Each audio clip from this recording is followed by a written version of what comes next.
एक छोटा सा गांव था जहां सूरज की पहली किरण मिट्टी की दीवारों पर पड़ती तो वो सोने सी चमक उठती थी।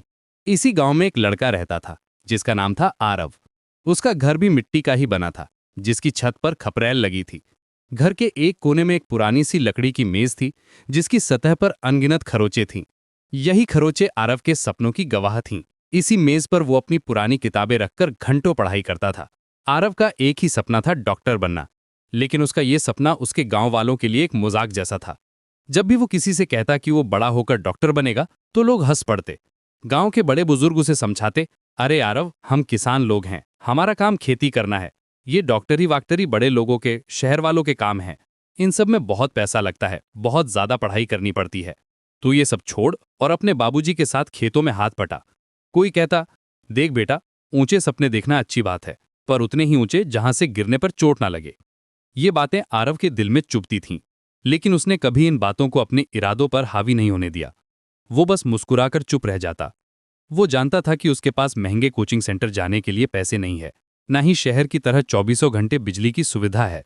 उसके पास तो बस एक अटूट संकल्प था। उसने गांव में अच्छी स्वास्थ्य सेवाओं की कमी को बहुत करीब से देखा था। उसने देखा था कि कैसे एक छोटी सी बीमारी भी सही समय पर इलाज ना मिलने की वजह से गंभीर रूप ले लेती थी। उसने लोगों को दर्द में तड़पते और बेबस देखा था। बस यही सब देखकर उसके मन में डॉक्टर बनने की इच्छा और भी मजबूत हो गई थी। वो बीमार लोगों की मदद करना चाहता था, उनके चेहरे पर मुस्कान वापस लाना चाहता था। वो मानता था कि एक दिन वो ऐसा जरूर कर पाएगा। उसकी दिनचर्या बहुत कठिन थी।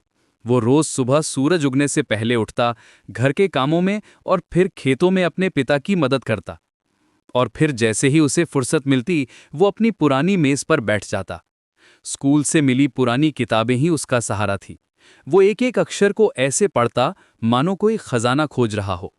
रात में जब पूरा गांव सो जाता, तब आरव मिट्टी के तेल वाले दिए की धीमी रोशनी में देर तक पढ़ता रहता। दिए से उठता धुआं उसकी आंखों में जलन पैदा करता, लेकिन उसके सपनों की चमक के आगे वो जलन कुछ भी नहीं थी।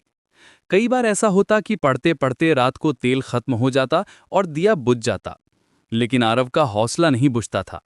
वो अपनी किताबें बंद करके मन ही मन पढ़े हुए पाठ को दोहराने लगता। उसने अपनी मिट्टी की दीवार पर कोयले से मानव शरीर का चित्र बना रखा था और वो उसी पर देखकर चीजों को समझने की कोशिश करता। उसके स्कूल में एक शिक्षक थे, शर्मा जी। वो आरव की लगन और मेहनत को पहचानते थे।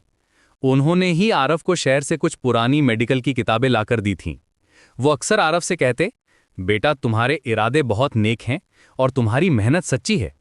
रास्ता मुश्किल है पर नामुमकिन नहीं। बस कभी हार मत मानना। शर्मा जी के ये शब्द आरव के लिए किसी टॉनिक की तरह काम करते थे।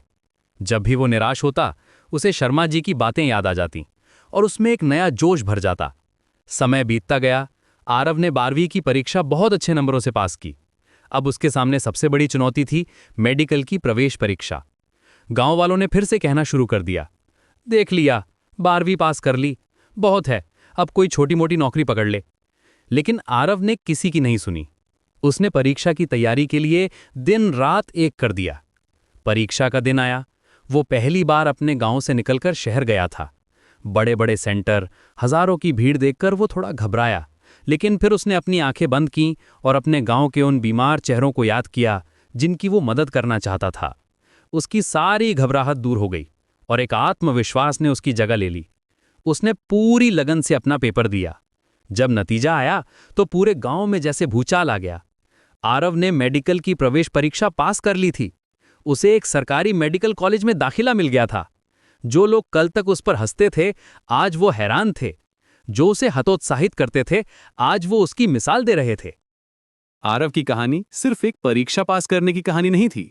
ये उस अटूट संकल्प की कहानी थी जो मिट्टी के घर में एक पुरानी मेज पर बैठकर देखा गया था। ये उस विश्वास की कहानी थी कि अगर इरादे मजबूत हों तो कोई भी परिस्थिति आपको आपके लक्ष्य तक पहुंचने से नहीं रोक सकती।